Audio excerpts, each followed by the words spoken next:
dia, boa tarde ou boa noite, pessoal, dependendo do horário que vocês nos escutam. Agora vai começar mais um episódio do nosso podcast Vozes da Gestão, feito pelos alunos da Exalc sobre gestão pública. O meu nome, hoje, vou apresentar, sou a Maria Luísa, do primeiro semestre de administração, e o meu parceiro. Oi, galerinha, bom dia, boa tarde ou boa noite, depende do horário que vocês estão assistindo. Eu sou o Samuel, estou no meu quarto ano de economia aqui na Exalc. Hoje estamos com um ilustríssimo convidado, José Machado. Muito bem. Boa tarde, bom dia, boa noite. É uma satisfação muito grande estar aqui com vocês. Espero corresponder às expectativas que vocês estabeleceram. Então, José, você poderia, para a gente poder começar a conversar, se apresentar, falar um pouquinho sobre a sua formação, sobre a sua trajetória para a gente? Bem, eu sou formado em economia pela Universidade de São Paulo. Ao longo da minha trajetória, eu passei por várias experiências, né? Tanto no movimento estudantil, né? Na própria faculdade de economia, eu tive um engajamento político no movimento estudantil, no momento crítico do país, no combate à ditadura militar, isso em 1968, foi quando eu ingressei na universidade.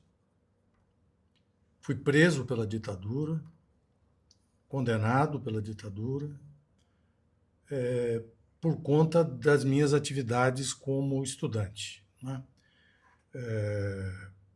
Foi um momento muito difícil da minha vida, porque eu trabalhava durante o dia, estudava à noite e perdi o emprego, né, por conta desse evento.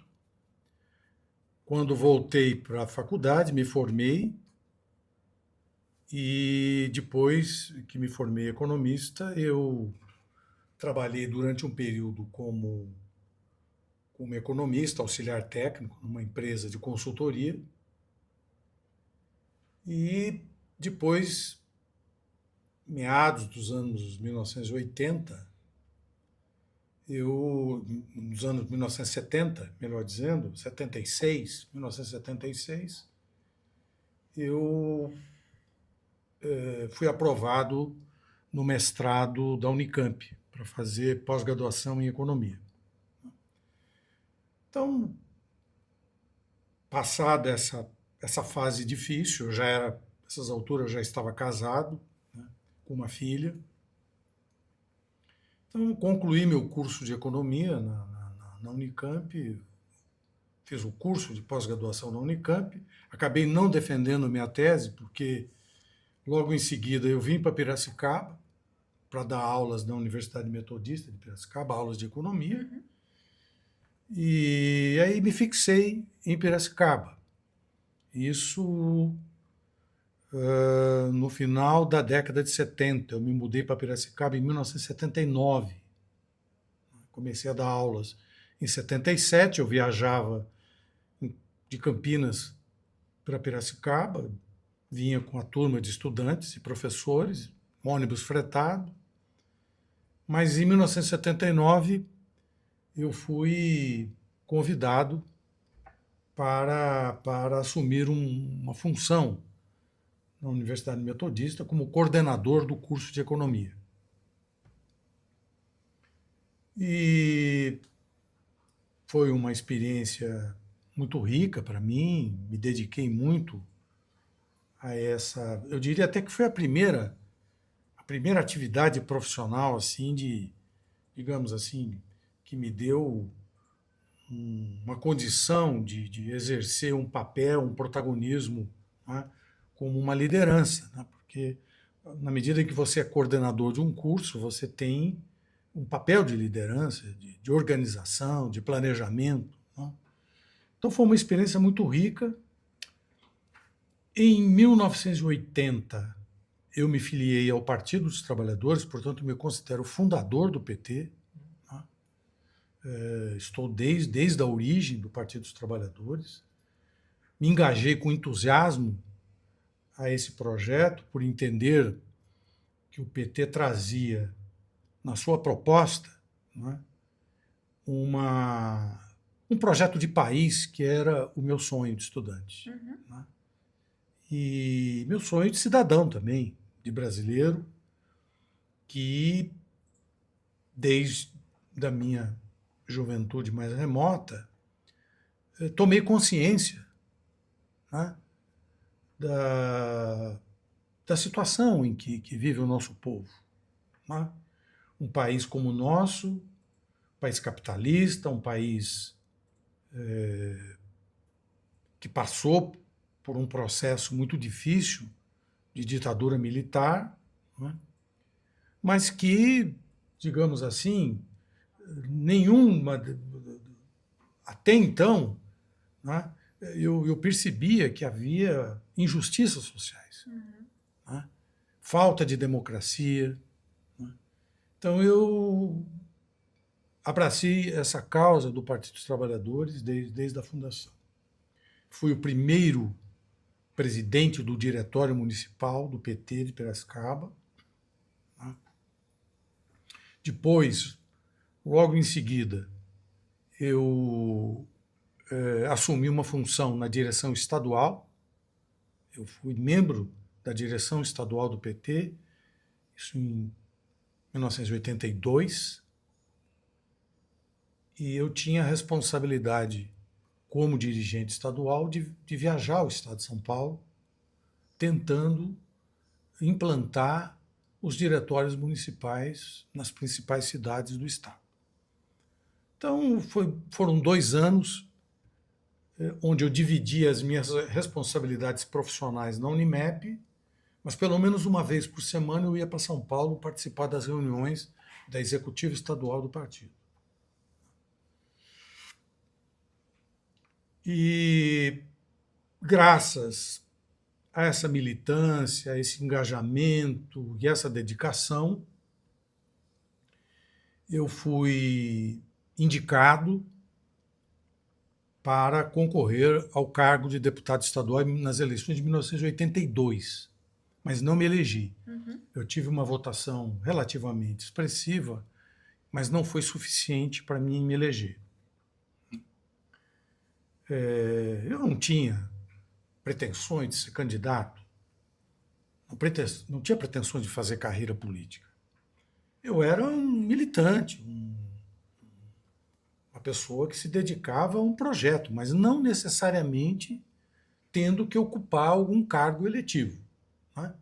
Porém, é aquela história, quer dizer, você se dedica, você abraça a causa e as pessoas acabam ao seu redor reconhecendo que você precisa assumir outras tarefas, né, que não estavam inicialmente previstas no meu roteiro de vida. Casado, trabalhando na universidade, eu queria fazer carreira universitária. Esse era o meu anseio principal. Né? Mas acabei aceitando essa candidatura em 1982. Como eu disse, não me elegi.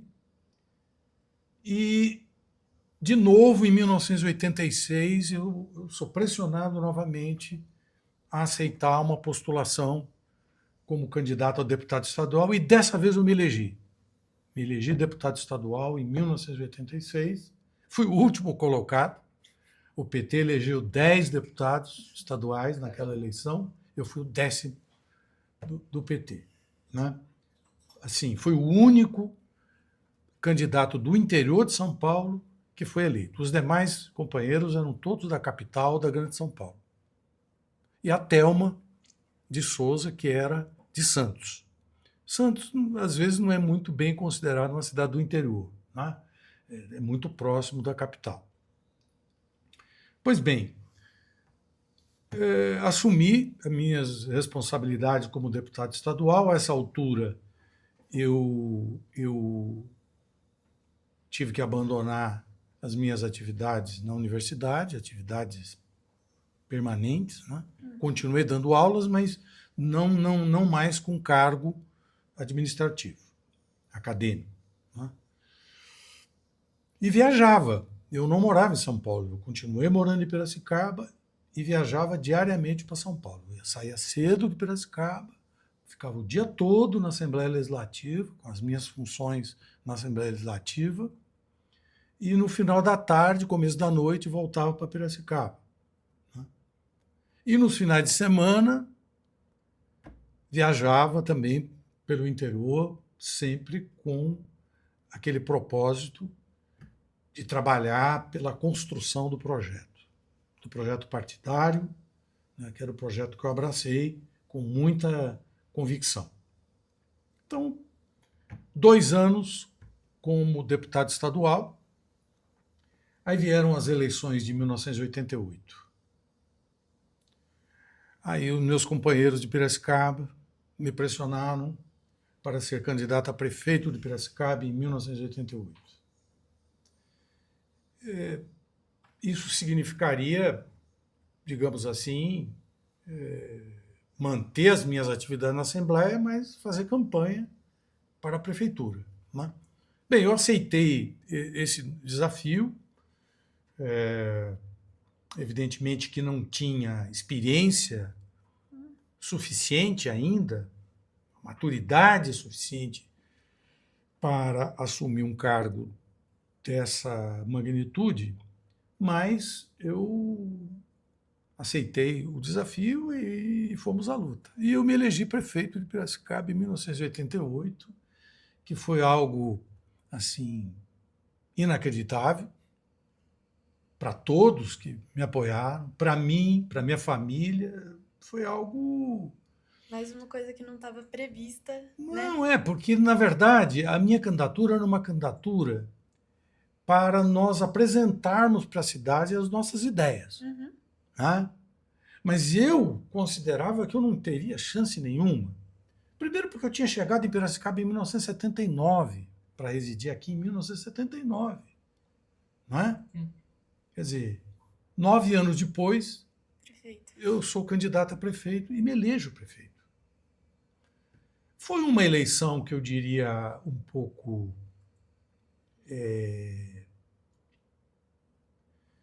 não era algo previsto. Por quê?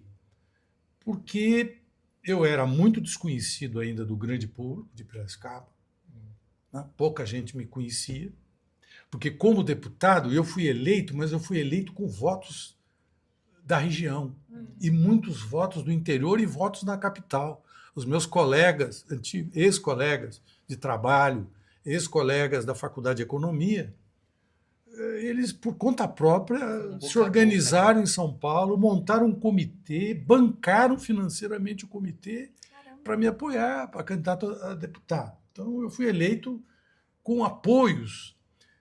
Tive muito apoio também na Unicamp, onde eu tinha lá um grupo de ex-colegas, de funcionários da Unicamp, professores da Unicamp, que apoiaram a minha candidatura. Então, eu tive votos também em Campinas por conta desse núcleo autônomo que fez a minha campanha sem pedir nenhuma reciprocidade, né? Eu, inclusive, pisei pouco nesses territórios, porque eu estava muito mais dedicado à campanha em Piracicaba e aqui no entorno de Piracicaba, Santa Bárbara, Americana, Limeira, Rio Claro, né?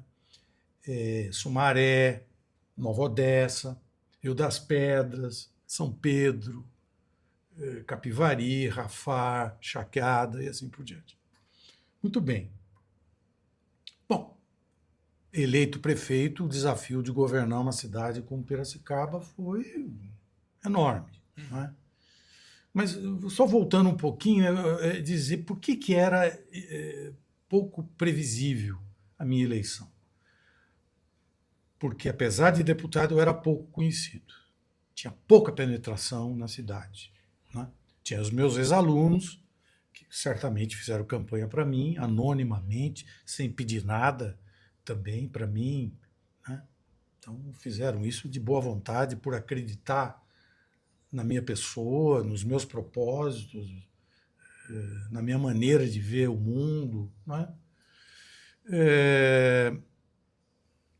Mas o candidato favorito, ele tinha muita rejeição. Hum. Não é? Apesar, a meu juízo, ter sido um bom prefeito, diga-se de passagem. Era uma reeleição.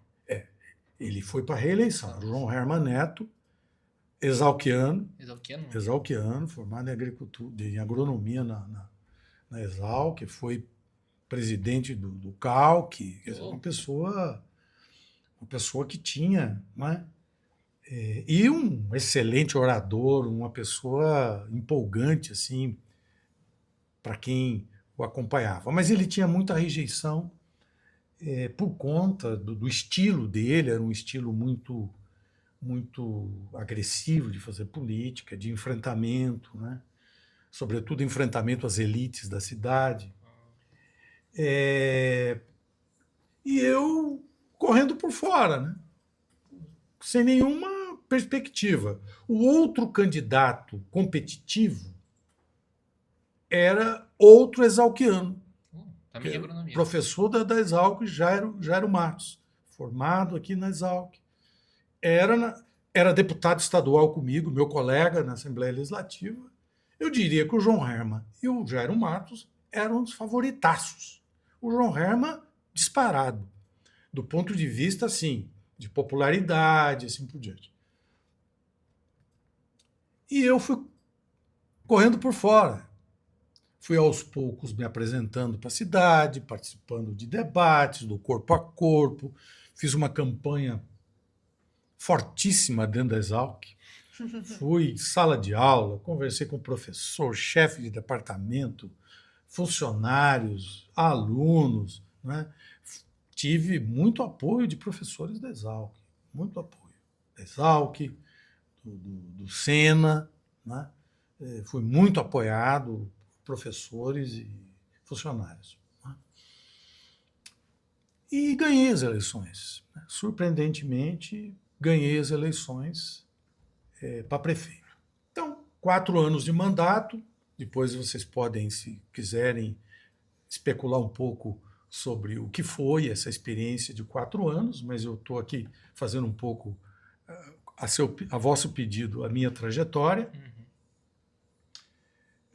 Deixei o primeiro mandato, concluí em 1992, voltei para a Unimep, voltei a dar aulas na Unimep por um tempo, porque eu precisava sobreviver, não tinha outro vínculo profissional, tinha que voltar, e fui acolhido novamente pela Unimep, voltei com algumas responsabilidades administrativas, mas sobretudo para dar aulas.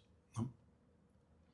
Em 1994, fui lançado à Câmara dos Deputados, né? E fui eleito deputado federal em 1994. 4 anos de mandato até 1998.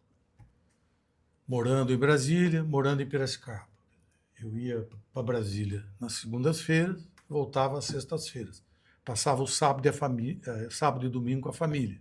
Na segunda-feira, logo de manhã, já voltava para Brasília. Então, 4 anos essa vida de vai e volta, né? E ali tive uma experiência na Câmara dos Deputados muito interessante. Fui protagonista de alguns projetos que depois também eu posso detalhar. Em 1997, os meus colegas deputados me elegeram líder da bancada. Então eu fui líder da bancada por 1 ano, porque cada líder tinha um mandato de 1 ano. Então eu fui líder da bancada do PT na Câmara dos Deputados, que era, na época, uma honra muito grande você ser líder de uma bancada como a do PT, que tinha 50 deputados, aproximadamente. Né? Uma bancada forte, uma bancada de oposição, dura, né? E eu fui o líder dessa bancada. Aí veio a reeleição, em 1998 fui reeleito para a Câmara dos Deputados e aí vieram as eleições do ano 2000 para prefeito. Aí novamente pressões E aquela ideia de eu voltar a ser prefeito de Piracicaba também foi algo muito debatido com os meus companheiros, e ao fim e ao cabo eu acabei aceitando esse novo desafio. Me candidatei a prefeito de Piracicaba em 2000 e fui eleito em primeiro turno. Foi uma eleição em 2 turnos, eu fui eleito em primeiro turno. Ganhei de um exalquiano, professor Humberto de Campos. Então eu venci 3 professores da Exalc, não é? Para a prefeitura de Piracicaba. Também sempre tive amizade com o professor Humberto de Campos, fui adversário dele, derrotei-o, mas jamais tive qualquer desavença pessoal com o professor Humberto de Campos. Pelo contrário, é uma pessoa por quem eu tinha amizade, né? E respeito.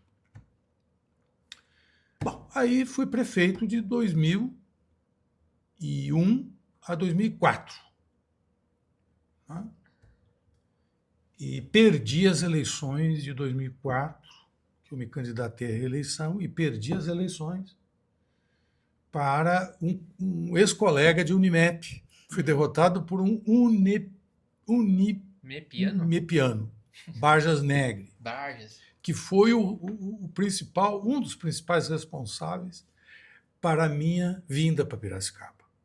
Né? Ele que me convidou para ser coordenador do curso de economia da Unimep. Antes disso, já havia me convidado para ser professor e depois para ser coordenador do curso de economia. Então, era uma pessoa com quem eu tinha um relacionamento também de amizade, mas tínhamos visões opostas, né, da política, e a visão dele foi a vencedora. Né? Eu tinha uma convicção de que eu estava fazendo uma boa gestão em 2004, mas com muitas dificuldades, como foram de muitas dificuldades a primeira gestão também. Eu não governei Piracicaba nos 2 mandatos na bonança, no momento bom do país. Pelo contrário, o país vivendo uma crise medonha de inflação, de recessão. Essa foi a minha experiência, é governar com as pernas de Piracicaba. Praticamente não tive ajuda de ninguém, nem do governo federal, nem do governo estadual. Governamos com os recursos próprios da prefeitura. E, evidentemente, não foi possível, não era possível atender todas as demandas reprimidas da população. A população tem todo o direito de reivindicar, de exigir do poder público as melhorias de que eles necessitam. Mas eu tenho a mais forte convicção de que o meu segundo governo também foi um governo muito proativo, e tanto no primeiro quanto no segundo governo nós deixamos marcas profundas em Piracicaba.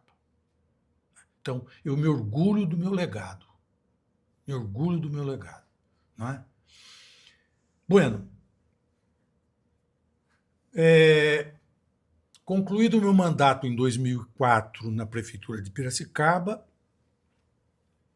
um mês aproximadamente antes de terminar o mandato, comecinho de dezembro de 2004, a ministra Marina Silva me convida para ser o diretor-presidente da Agência Nacional de Águas.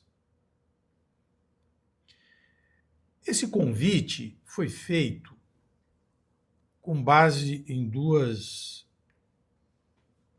Uma, mas com desdobramento.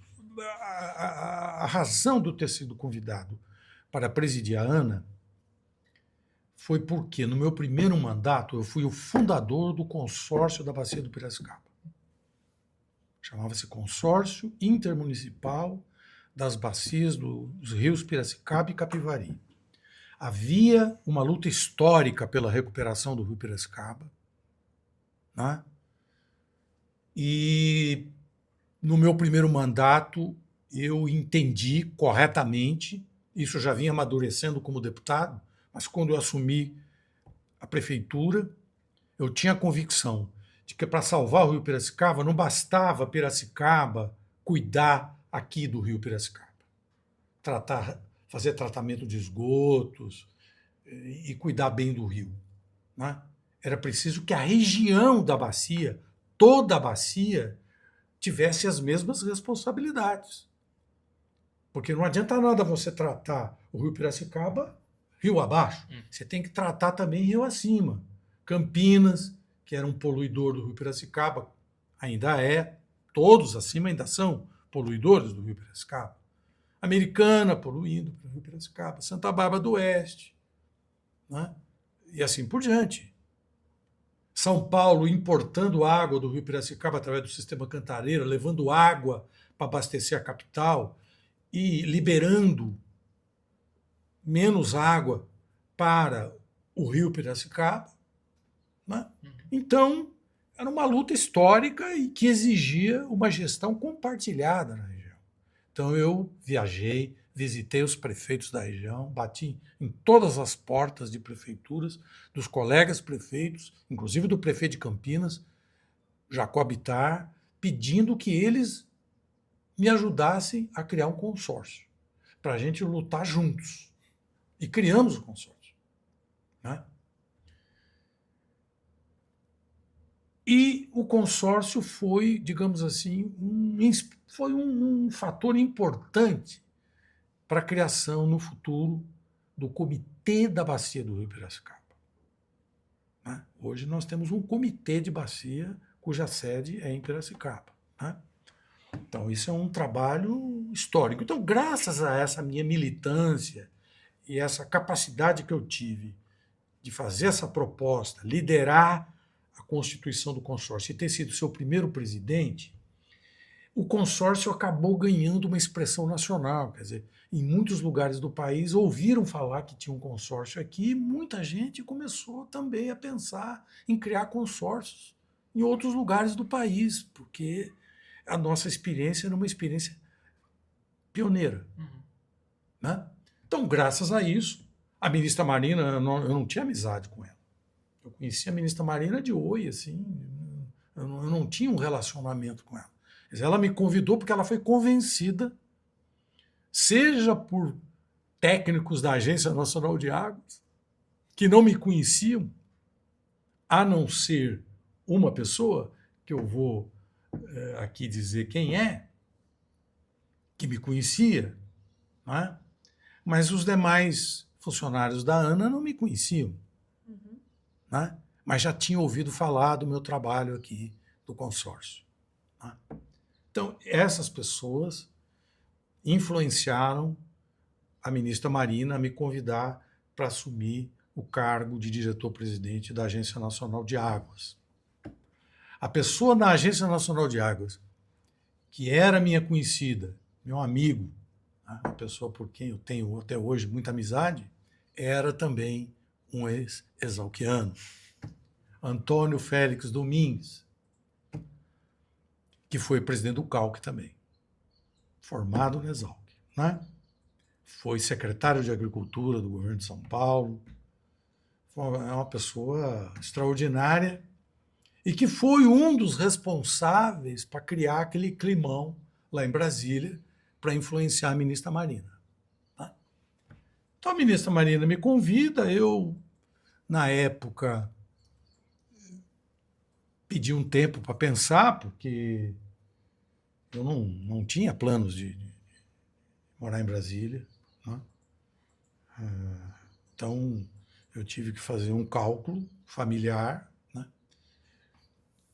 Consultei também a minha companheirada em Piracicaba, o que eles achavam, se era importante eu assumir essa função. Aí, como havia amplo apoio, amplo entusiasmo com relação a essa minha ida para a ANA, eu aceitei esse honroso convite e assumi. Tive que passar por uma sabatina no Senado, porque para ser diretor da ANA precisa ser sabatinado na Comissão de Meio Ambiente do Senado e depois tem que ser aprovado no plenário do Senado, né?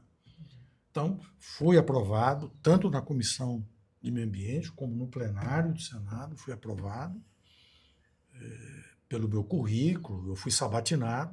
Então, convenci né, senhores senadores, senhoras senadoras, de que eu estava à altura dessa responsabilidade. E fiquei 5 anos na Agência Nacional de Águas, fiquei os primeiros 6 meses morando sozinho, depois a minha companheira, minha esposa, se mudou para Brasília, aí alugamos um apartamento e passamos a residir em Brasília. Fiquei 5 anos na Agência Nacional de Águas.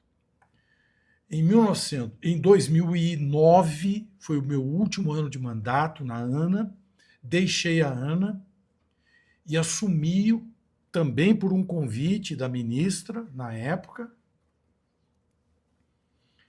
assumi o cargo de secretário executivo do Ministério do Meio Ambiente. E por alguns momentos eu fui ministro interino do Meio Ambiente em 2010, no último ano do segundo mandato do presidente Lula. Então, depois fiquei um ano só no Ministério do Meio Ambiente, depois fui para o Ministério da Integração Regional. Eu já estava em Brasília e não tinha planos para voltar para Piracicaba, não me senti atraído por novas disputas. E acabei ficando até 2016 em Brasília. Portanto, foram 11 anos morando em Brasília, vindo para Piracicaba para visitar os familiares, os amigos, mas morando em Brasília. Uma longa trajetória, uma Uma dedicação longa muito trajetória. grande, né? Um currículo extenso também, assim, de experiências. Mas uma coisa que me chamou bastante atenção também, você tem um grande carinho pela vida acadêmica, isso se nota assim, muito facilmente.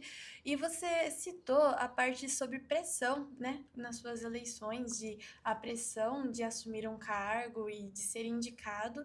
E mais pro final da sua trajetória, você diz que é indicado aí por amigos, companheiros que você já conhecia. Qual foi a experiência, assim, que te inseriu na vida pública, né? Porque você primeiro era acadêmico, professor, como você disse, e depois você não tinha, assim, pretensão da vida política. O que te inseriu? Qual foi, assim, o fato gerador para você olhar e falar, estão falando que eu sou bom nisso, vou tentar. Qual foi o estopim para você se inserir realmente e aceitar tentar esse cargo político, essa vida da gestão pública mesmo? Pois é, né, Maria Luísa? A questão é a seguinte, quer dizer, eu me considerava um militante, um cidadão militante, profissional, vou cuidar do meu trabalho, das minhas responsabilidades profissionais, e nas horas vagas eu vou fazer o trabalho que o Partido dos Trabalhadores entende como trabalho fundamental, que é o trabalho de conscientização das pessoas. Porque no nosso entendimento, no PT, sempre foi o de que nós só vamos fazer uma transformação social no Brasil, com mais justiça e assim por diante, justiça social, mais igualdade, se você fizer trabalho de base. Se você conversar com as pessoas, conscientizar as pessoas. Porque as pessoas, elas são educadas dentro de um sistema que bloqueia a chamada consciência política. A consciência política é bloqueada por vários motivos. Por uma ideologia, muitas vezes, dominante, que controla as pessoas. As pessoas nascem daquele jeito e vão viver a vida daquele jeito, porque não percebem a possibilidade de ter um salto, né, de melhorar de vida. Então, a gente sabe que se não houver luta, não tem conquista. O fim da escravidão no Brasil só aconteceu porque tinha abolicionistas, pessoas que lutaram. Um deles é o fundador da Exalc, Luiz de Queiroz, era um abolicionista radical. O Luiz de Queiroz vinha de uma família tradicional, paulista, da elite paulista, topo da elite paulista, Luiz de Queiroz. Ele era filho do Barão de Limeira. O avô dele era o Brigadeiro Luiz Antônio, que dá nome a uma das principais avenidas da capital. E primo do Estevão de Souza, que era o Barão de Resende, que fundou o Engenho Central. Luiz de Queiroz fundou a fábrica de tecido Boys, depois fundou a Exalc. Então, desde sempre, eu como militante, Uhum. como ex-preso político, eu trazia esse no meu peito, na minha consciência, a responsabilidade de fazer política. Mas política não no sentido pessoal, de buscar coisas para mim. É no sentido de transformar a sociedade, de fazer do Brasil um país melhor, um país mais justo. Foi isso que motivou toda a minha vida. Toda a minha vida e até hoje, aposentado, hoje eu estou aposentado, sou um cidadão comum, não tenho cargo nenhum, né? Sou uma pessoa que vivo da minha aposentadoria e continuo militando politicamente. Eu milito politicamente, dia e noite, ou no computador escrevendo artigo. Sábado agora, último sábado, hoje que dia é? 28? 28. Hoje é o dia 28 de abril de 2026. Pois bem, no dia 25, no último sábado, eu participei de 2 reuniões. Uma de um instituto que eu ajudei a criar em Piracicaba, que se chama Instituto Piracicabano de Estudos e Defesa da Democracia. E uma outra foi uma assembleia de fundação de uma associação chamada Associação Beira Rio, que luta pela defesa do patrimônio histórico, cultural e ambiental da orla do Rio Piracicaba. Que eu acho fundamental a cidade não perder sua memória, a sua identidade. Não é? Uhum.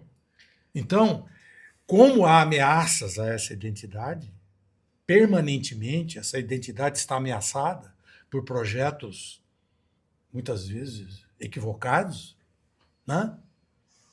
Se a sociedade não se conscientizar de que precisa defender esses valores, a cidade vai virar uma cidade qualquer. E não é isso que a gente quer. Então, isso é militância, quer dizer, eu me dedico a isso. Né? Nas horas vagas.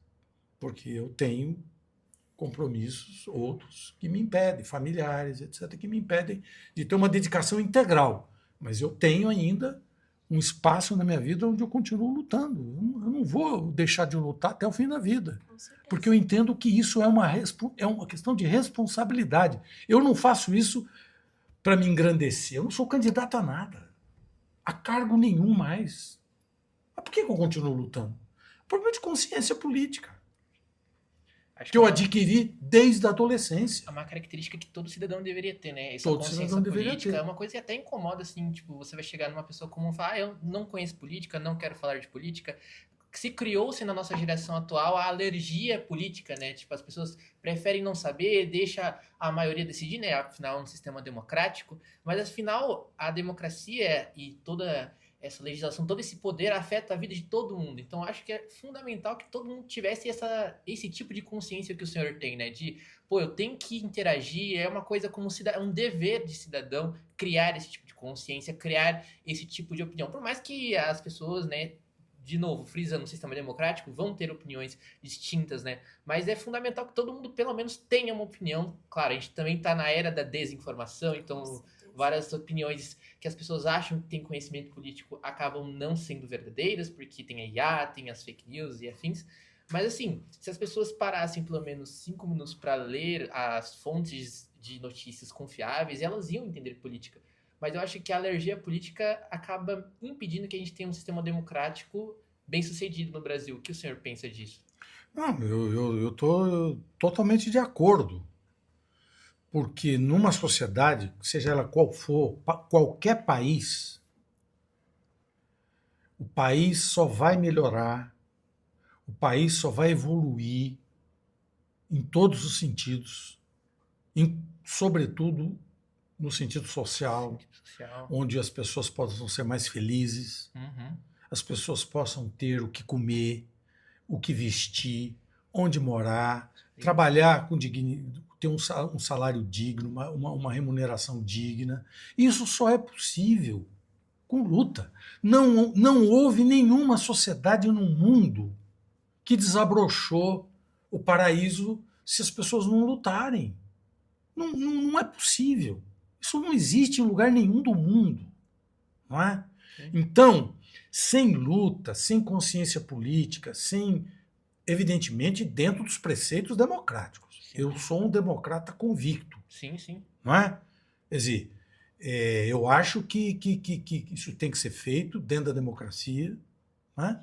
Dentro do Estado Democrático de Direito. Como você acha que poderia ter um incentivo para o brasileiro levantar e lutar mais? Porque eu acho que, assim, muitas coisas que as pessoas falam a mundo afora é que o brasileiro é acomodado, a gente simplesmente aceita políticas públicas que prejudicam a vida do cidadão comum, né? E ficamos quietos e sai por isso mesmo. Mas você, assim, tem alguma ideia de como tirar o brasileiro da zona de conforto e sair às lutas por mais uma revolução, uma evolução do sistema público? Pois é. Aí, Samuel, qual é o problema? Você, na sua fala, você sinalizou muita coisa das dificuldades. Sim. O mundo mudou muito. Sim. Do meu tempo de prefeito para cá. Hoje, essa coisa chamada celular mudou a vida das pessoas. Há uma transformação absurda que aconteceu nos últimos tempos. Revolução tecnológica. Esse mundo que você sinalizou aí, né? A pós-verdade, a tal da desinformação, né? Esse mercado de fake news, de destilação de ódios pela internet, enfim. Né? Então, veja, hoje o púlpito de muitas igrejas pregando coisas absurdas, atrasos, né? Amortecendo o desabrochar da consciência. Sim. As pessoas são entorpecidas por mensagens, não é? de acomodação, eu não posso fazer nada, eu espero uma recompensa depois que eu morrer. As pessoas estão acreditando que, não, eu vou fazer aqui, vou passar por essa situação difícil, mas um dia virá a recompensa para mim. Não é? Uhum. Muita gente acredita nisso ingenuamente. Ao mesmo tempo, não é? Ao mesmo tempo, houve vários retrocessos. Se você pensar, por exemplo, a Igreja Católica, não é? Que tinha a chamada teologia da libertação, isso acabou. Não tem uma teologia da libertação. A Igreja, no tempo da teologia da libertação, não é? Os padres explicavam para os seus fiéis quais eram os problemas da sociedade e como que isso poderia ajudar eles a se libertarem do estado de falta de consciência. Isso acabou. Os sindicatos estão enfraquecidos. Os sindicatos perderam força. É que a gente teve uma onda de demonização aos sindicatos, né? Então, uns anos pra cá. Então, realmente, a tendência é realmente eles perderem força, né? Agora, seria uma longa discussão, e eu sei que nós não temos tempo aqui, e eu não sou talvez a melhor pessoa para, digamos assim, fazer uma exposição qualificada sobre tudo isso. Mas, apenas fazendo algumas pinceladas, o fato é que nós estamos vivendo uma situação global de muita instabilidade. Isso é uma coisa global. Veja esse maluco do Trump, esse irresponsável chamado Donald Trump, o que ele está fazendo. Veja esse irresponsável chamado Netanyahu, o que ele está fazendo. São dois genocidas. Frutos de um momento da humanidade onde a Organização das Nações Unidas perdeu força, perdeu visibilidade, perdeu potência. O que nós estamos vivendo é uma certa desordem mundial. Uma certa desordem mundial. Não é? Então, isso tudo digamos assim, entorpece, dificulta a compreensão das pessoas sobre como sair dessa enroscada. Como sair disso? Né? Eu tenho com muita humildade, procurado, junto com alguns companheiros com os quais eu me relaciono pela internet, sobretudo, embora sejam meus amigos de abraçar tudo, mas a gente, por várias razões, a gente se fala mais pela internet do que presencialmente, mas a gente interage muito. Eu tenho procurado pensar sobre um projeto nacional, porque nós estamos precisando, de fato, pensar um projeto de futuro. Uhum. Não é? Nós precisamos pensar 30, 40, 50 anos na frente. Nós precisamos olhar para o futuro. O Brasil, a América Latina, está sob uma ameaça terrível. O Trump, com a tal doutrina Monroe, né? Ele acha que nós somos o quintal dos Estados Unidos. Nós não somos o quintal dos Estados Unidos. Não podemos e não devemos ser nunca. Fora o sistema, essa ideologia do MAGA, né? Make America Great Again, também fala tipo Pois é, quer supremacia dizer, americana. a supremacia americana. Né? Uhum. Então, nós temos que defender a soberania do país. Sim. Não podemos abrir mão da nossa soberania.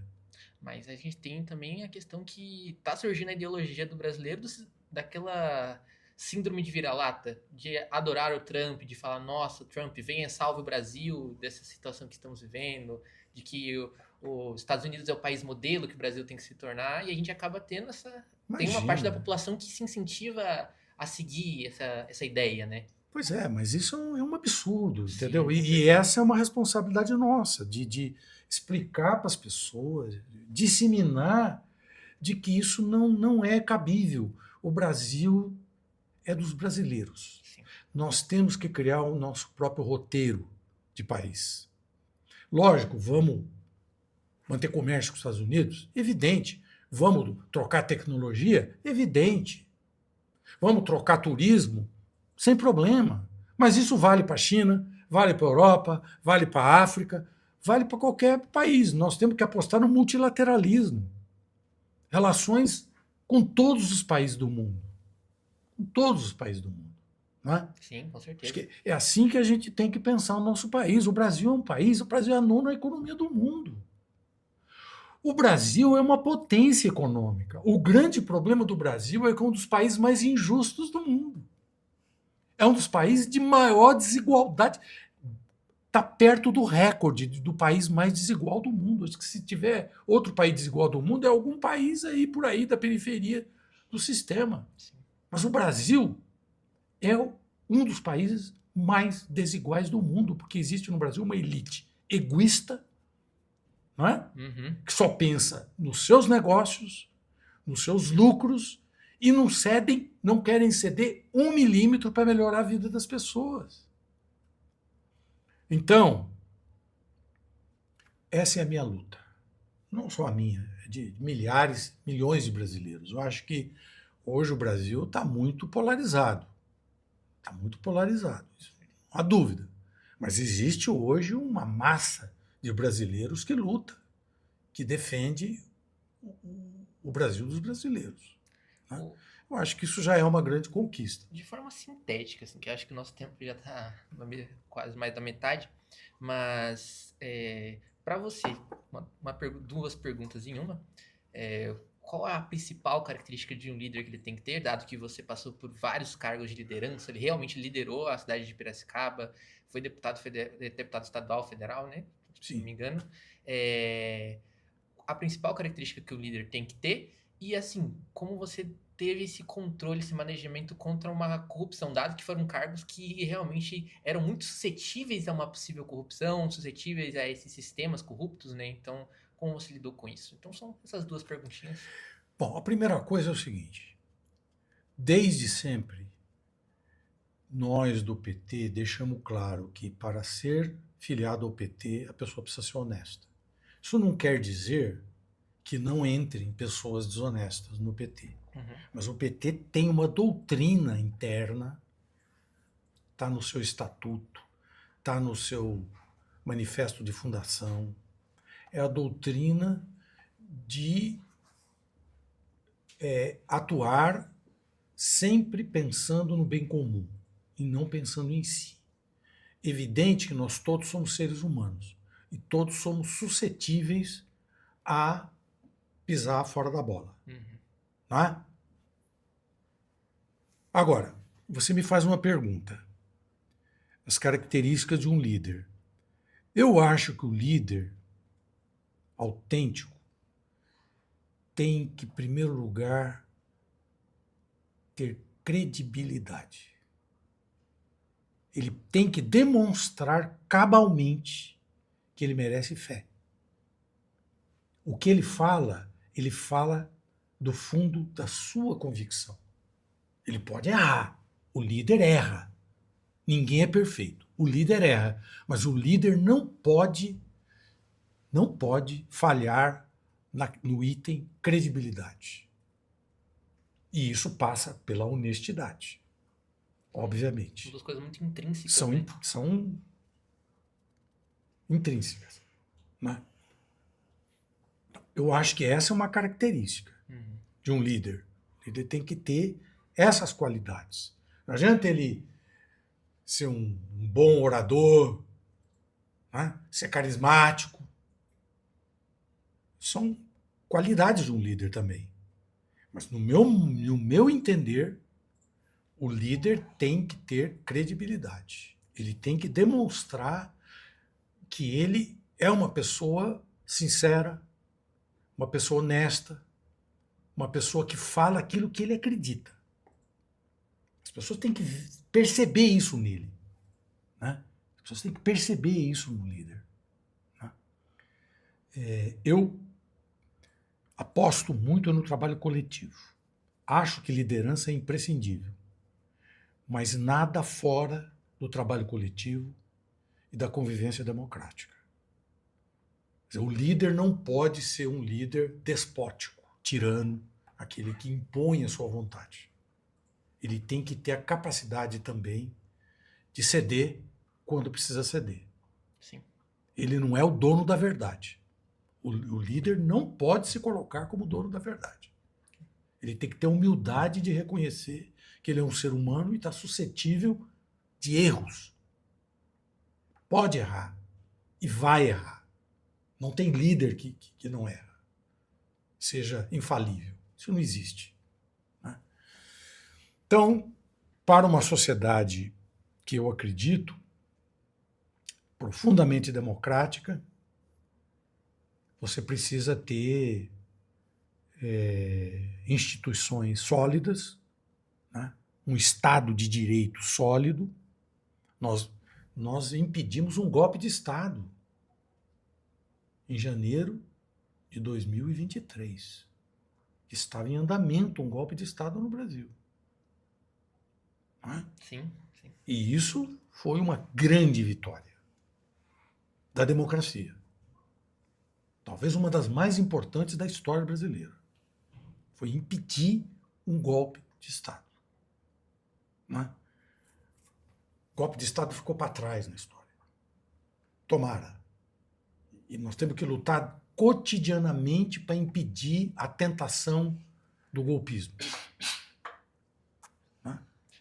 Então, a luta democrática é uma luta fundamental. Fundamental. Assim, você fala bastante também sobre lutas e tudo. Você tem uma grande extensão na gestão pública e, como você mesmo disse, um líder sabe também quando erra.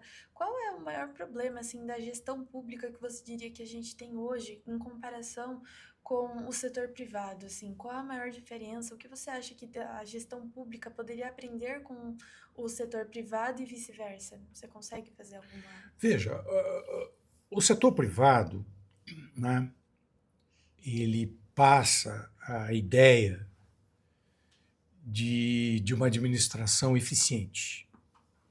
Né? Nem sempre isso é verdade. Nem sempre. Não é à toa que empresas quebram. Sim, com certeza. Vivem quebrando. Né? E causam terremotos quando quebram. Em algumas situações, quando há a debacle, por exemplo, de 2008, né? Onde bancos quebraram nos Estados Unidos, Aquilo criou uma crise mundial. Então, eu não endeuso a iniciativa privada achando que a iniciativa privada é o suprassumo da gestão. E a solução. O setor privado, a mesma coisa. O setor privado também padece de dificuldades, não é?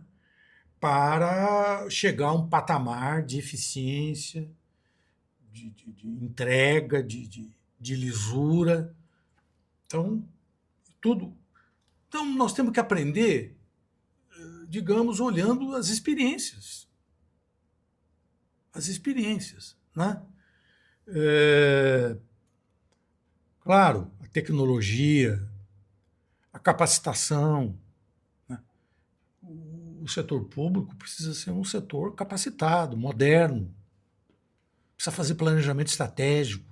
O setor público não pode viver sem planejamento estratégico. E aí eu quero fazer uma menção, olhando aqui para a minha câmera. Eu criei em 2003 o Instituto de Pesquisa e Planejamento de Piracicaba, o IPLAP. Por que nós criamos o IPLAP em Piracicaba? Como órgão de Estado, não órgão de governo, órgão de Estado, para pensar a cidade, os problemas urbanos da cidade e os futuros problemas que iriam aparecer.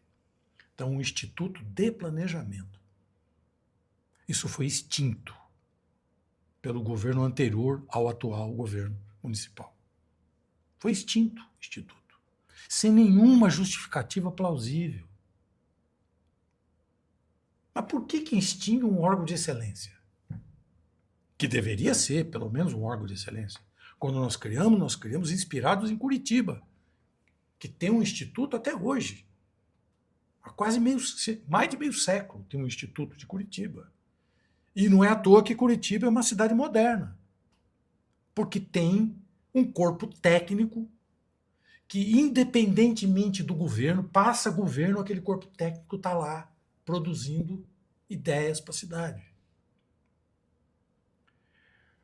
Então, uma cidade, o poder público não pode ser uma improvisação o tempo todo. Tem que ter planejamento. E, evidentemente, que o mandato dura 4 anos. Aí vem o mandato seguinte. Se o mandato seguinte destruir tudo que você fez, você vai ter que começar de novo depois. Então, o planejamento é uma garantia de que haja continuidade, desde que esse planejamento tenha respaldo social, tenha respaldo na Câmara Municipal, na opinião pública. Né? Veja, várias conquistas dos governos Lula 1 e 2 e Dilma, o que veio depois, Temer e Bolsonaro, ameaçaram e fizeram retrocessos. O presidente Lula deu uma entrevista em Barcelona agora. Ele, quando deixou o governo em 2010, ele deixou o IBAMA, por exemplo, com um corpo técnico sólido e qualificado. Pois bem, o IBAMA, quando o Lula reassumiu de novo em 2023, estava completamente detonado. Por quê? Porque fiscalização ambiental deixou de ser prioridade. Sim. Porque tem que abrir a porteira para o gado passar. Entendeu? Uhum. Não era essa a palavra de ordem? Abre a porteira para a boiada passar. Então, sem planejamento e sem um controle social sobre os governos, de fato a gente corre riscos de essas turbulências administrativas, né? Corrupção, má gestão, abandono das políticas públicas. Um dos grandes problemas que nós temos na administração pública é integrar as políticas públicas. As políticas públicas não podem ser fragmentadas, isoladas uma das outras. Portanto, tem que ter um planejamento estratégico com capacidade de moldar uma gestão estratégica de modo que essas políticas tenham economias de escala, Sim.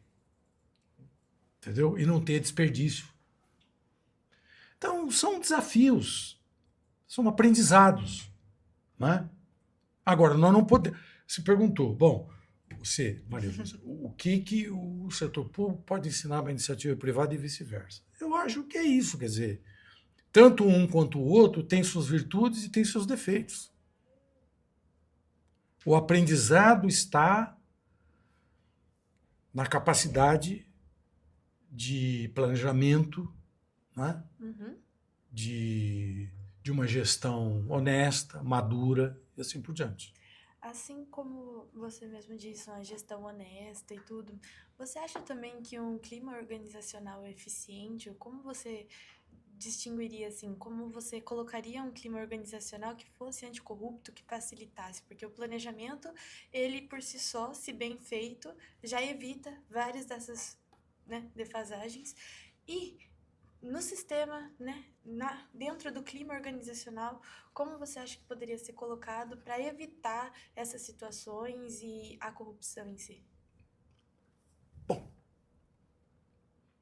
Aí é que Você... tá, né? Porque é difícil responder essa pergunta, porque eu sempre concebi, por exemplo, pensando no setor público, num quadro de funcionários qualificados e bem remunerados, com uma carreira estabelecida, de modo que o servidor público não precisa se corromper. Entendi, como um incentivo. Entendeu? Quer dizer, o sujeito tem uma carreira, ele sabe que ele vai ter uma carreira. Se ele fizer aquilo que se espera dele, se ele for um servidor dedicado, ele vai se aposentar e vai ter uma carreira bem remunerada, qualificado, porque tem que ter reciclagem, né? Administrativa, tem que ter também subsídios para as pessoas crescerem dentro da organização, não é? Para que as suas promoções não sejam promoções por apadrinhamentos, mas seja por mérito. Né? Então, eu vejo assim, eu acho que lógico, tem regras, existem regras internas. Né? Essas regras internas, se forem descumpridas, existem medidas a serem tomadas para extirpar qualquer tentativa de crescimento do crime dentro da administração, de corrupção e assim por diante. Existem vacinas para isso. Né? Existem leis que têm dá esse poder, né, à administração pública de impedir o crescimento de más práticas, de maus comportamentos dentro da administração pública. Né?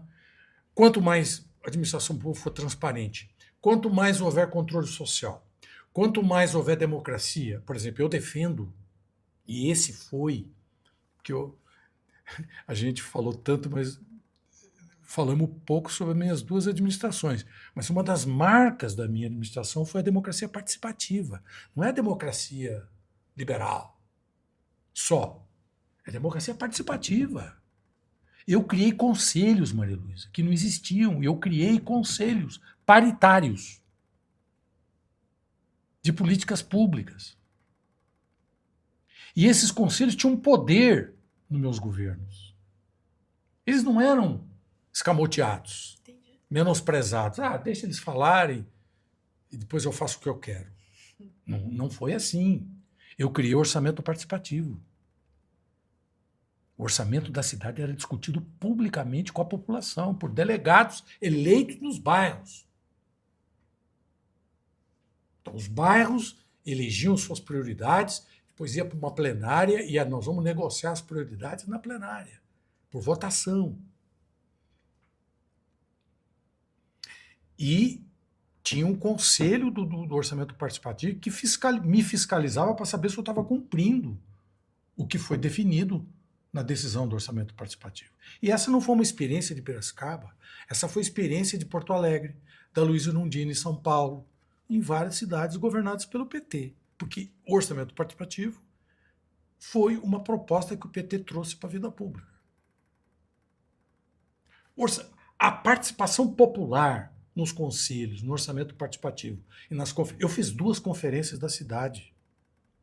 Uma delas foi aberta pelo ministro Gilberto Gil. Então, quer dizer, conselhos atuantes, com os participantes eleitos democraticamente, sem imposição do prefeito, sem aliciamento. Então, isso tudo é uma garantia, porque a população vai fiscalizar o poder público. E obrigar o poder público a ser transparente, explicar onde é que você está gastando dinheiro. Você está gastando dinheiro aonde? Por que você está fazendo tal obra? Entendi, com a clareza. Entendeu? Tá vendo superfaturamento? Seguindo nessa linha de conscientização, né, realmente o poder da democracia está no povo, e a gente está com esse problema, como você acabaria esse polarismo político que o Brasil vive atualmente? Veja, a polarização ela é uma tendência global. Né? Sim. O mundo inteiro está polarizado. Você vê, os Estados Unidos é um país polarizado desde sempre. É Partido Democrata contra o Partido Republicano. Sim. São 2 partidos só. Não é? A polarização, ela existe e não é fácil de desfazê-la. Você só vai desfazê-la se você conseguir derrotar essas ideias que eu chamo de neofascistas. Né? Uhum. Então, e quanto mais você proporcionar educação política para o nosso povo. Esse é o segredo. Entendeu? Esclarecer onde estão as contradições. Por que as coisas acontecem? Por que temos inflação? Por que temos desigualdades sociais ou desigualdades regionais? Quais são as causas estruturais? Então, na medida em que a gente vai explicando a natureza dos conflitos, e a população vai se conscientizando dessa natureza e não fica acreditando em anjo com asa, mas acreditando nas suas próprias condições pessoais, seu talento, não é? Sua capacidade mental. Na medida que as pessoas vão se libertando do jugo de certas crenças que se transformam em dogmas para as pessoas são obrigadas a seguir aquilo quase que, não é? Mecanicamente. As pessoas têm que ganhar autonomia de voo. Cada cidadão tem que ter autonomia. Isso é cultura, isso é desenvolvimento cultural. Isso passa por uma revolução educacional, não é? Passa por várias coisas. Então, são contradições, são conflitos que nos atrasam e só vão ser superadas no embate político. Agora seguindo para o nosso encaminhamento final, que conselho que você deixa para os nossos estudantes aí que estão assistindo o nosso podcast, ou qualquer pessoa uma mensagem que você dá para eles, um ensinamento, um conselho? Olha, é difícil dar conselhos, né? A juventude é o futuro do Brasil, né? A gente acredita que a juventude, na medida em que ela se prepara, é ela que vai tocar o Brasil, que vai governar o Brasil, que vai estar na direção das empresas, que vai estar no poder público. São os jovens de hoje. Então, talvez o melhor conselho que eu daria não é de caráter ideológico, se filia ao PT, não é nada disso. Não é nada disso. O melhor conselho é: ande com as próprias pernas. Siga o seu raciocínio. Não caia no engodo de fake news, de mensagens que não têm fundamento nenhum, né? Uhum. E, evidentemente, a gente espera que a juventude seja verdadeiramente patriótica, né? Sim. Que não vista a camisa verde e amarela para defender ideias atrasadas. Na hora de vestir a camisa verde e amarela é para defender as terras raras, o nosso controle sobre as terras raras, o nosso controle sobre a Amazônia, o nosso controle sobre as águas brasileiras. O Brasil é o país com maior disponibilidade de água do planeta. Eu espero que a juventude reconheça que nós somos um país injusto. Não é possível nenhum país ser feliz enquanto tiver injustiças sociais. Não é possível. Como é que você pode conviver, não é? Feliz, usufruindo do que há de melhor, enquanto uma parte dos seus irmãos brasileiros vive na miséria? Não tem cabimento isso. Não tem lógica. Então, se as pessoas não tiverem essa percepção, fica difícil, não é? Então, mas sobretudo isso, sobretudo é as pessoas pensar com as suas próprias cabeças, não serem levadas por dogmatismos, né? Modismos e dogmatismos aí que distorcem a mentalidade e fazem as pessoas se tornarem medíocres. Se você pudesse mudar algo simples no Brasil, o que você mudaria e por que votar? São duas perguntas que são fundamentais, assim, pra gente entender o futuro que a nação tá reservando pra gente, né? O que eu mudaria no Brasil? O que mudaria no Brasil? Algo simples. Mas faria diferença. Mudar o Brasil exige um programa, né? E eu pincelei várias coisas aqui, né?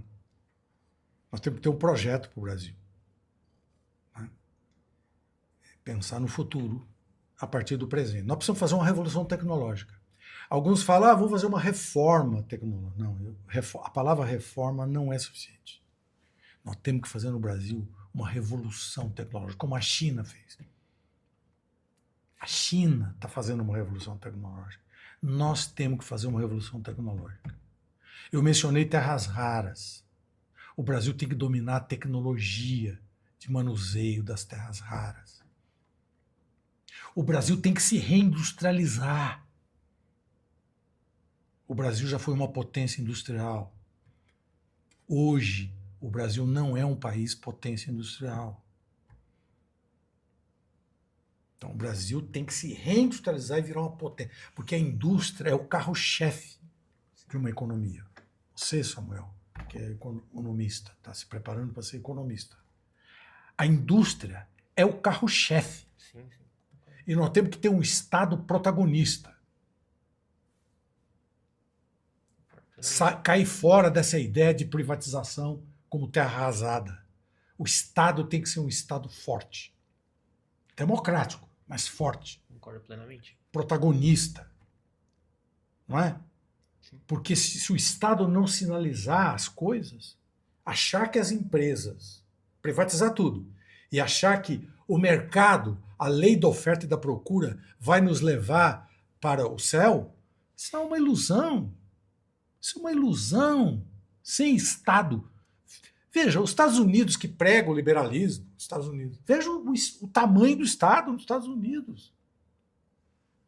Veja os países europeus, veja se tem algum país europeu que saiu privatizando adoidado. O Estado é forte. Alemanha, França, Inglaterra. O Estado é forte. A China, o Estado é forte. Sim. Agora querem fazer aqui o quê? Hã? O jornal Estado de São Paulo, esse jornaleco, publicou esses dias, tem que privatizar, tem que fazer não sei o quê. Quer dizer, que história é essa? Tudo bem privatizar o que é privatizar, o que não tem cabimento ser do poder público, tudo bem. Agora, sair privatizando indiscriminadamente, sem um critério, sem planejamento estratégico, é um erro. Porque isso vai levar à fragilização do país. Veja, um dos fatores que está mitigando a crise da guerra com o Irã, o fechamento do Estreito de Hormuz, é a Petrobras. Que a Folha de São Paulo e o Estadão querem que privatize. A Faria Lima quer privatizar a Petrobras, quer privatizar o Banco do Brasil. Meu Deus! Então, não é assim. Não é assim. Então, tem atividades que precisam estar na esfera pública, parceria público-privada sem problema, desde que tenha o interesse público predominando. E é assim. Né? Então, eu acho que nós temos um programa, nós temos muita coisa está sendo feita, muitas sinalizações estão sendo feitas, né? Mas nós temos, enquanto nação, enquanto povo, nós temos que pensar nesses desafios e ver como é que nós vamos solucioná-los. Uma coisa que é uma pergunta, né? Que a gente tem esse procedimento aqui, né? Quando a gente está caminhando pro final, é de perguntar qual pergunta você faria para o próximo convidado. Assim, você não sabe qual o próximo convidado que vai vir, mas você faz uma pergunta para ele. E a gente vai fazer a pergunta que tem muito a ver com o que você está falando agora, que foi da vereadora Silva Morales, que ela perguntou como trazer o jovem para a política. Como você falou, os jovens vão ser o futuro, vão ser os futuros líderes do país, vão ser os futuros eleitores. Em como trazer o jovem para a política. Afinal, assim, essas questões de você ter conhecimento sobre a importância de lutar contra uma privatização descabida, tem que ter um conhecimento político, tem que entender qual é a importância de ter algo que é do Estado, do poder do Estado. Então, como trazer eles, incentivar eles a ter esses pensamentos políticos? Também pega até o que eu falei no início, né, sobre essa crescente alergia política que as pessoas estão tendo e afins. Como lutar contra isso, como incentivar o desenvolvimento desse pensamento? Uma pergunta que eu faço é o seguinte: o que o próximo convidado pensa do fim da escala 6x1? Ah, isso é interessante. Isso vai ser legal perguntar. Não é? Vai. Porque nós já fizemos uma libertação dos escravos em 1888 e está na hora da gente fazer uma nova rodada. Já fizemos uma na Constituinte também, quando chegamos às 44 horas semanais, agora nós precisamos dar um outro passo para permitir que as pessoas possam ter mais tempo para suas famílias, os trabalhadores ter mais tempo para suas famílias, ter mais tempo para o lazer, para a cultura, para poder usufruir da vida. E não só trabalhar. Né? Então, eu acho que o fim da escala 6x1, que seja com regra de transição, não me oponho. Não sei se é possível fazer do dia para a noite. Aí eu não sou especialista, mas de todo modo a discussão está no Congresso e eu espero que a medida seja aprovada. Então eu gostaria que o próximo convidado dissesse o que ele pensa a respeito. Pode deixar. E a sua resposta para a pergunta da Silvia Morales. O que eu acho dos jovens? Como trazer os jovens para ter esse pensamento político? Bom, primeiro tem que procurar os jovens, né? Onde é que eles estão? Nas universidades, nas escolas. Nas universidades, nas escolas, né? Dialogar. Outro dia, nós do Instituto de Democracia, nós fizemos uma reunião especificamente com os jovens. Para ver o que eles pensam. E foi uma reunião que eu diria assim, emblemática, porque ela foi muito tensa. Muito tensa. Porque há realmente alguns conflitos geracionais. Entendeu? Nós, mais velhos, impacientes com eles e eles impacientes conosco.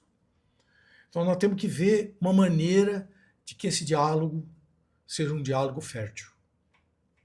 Né? Sim. Onde cada um de nós abre mão de suas verdades, de suas vaidades, e a gente possa dialogar com os jovens. Acho que temos que... A Casa do Hip Hop anunciou que vai ter um evento com a juventude agora, começo de maio. exatamente para enfrentar essa problemática que você propôs.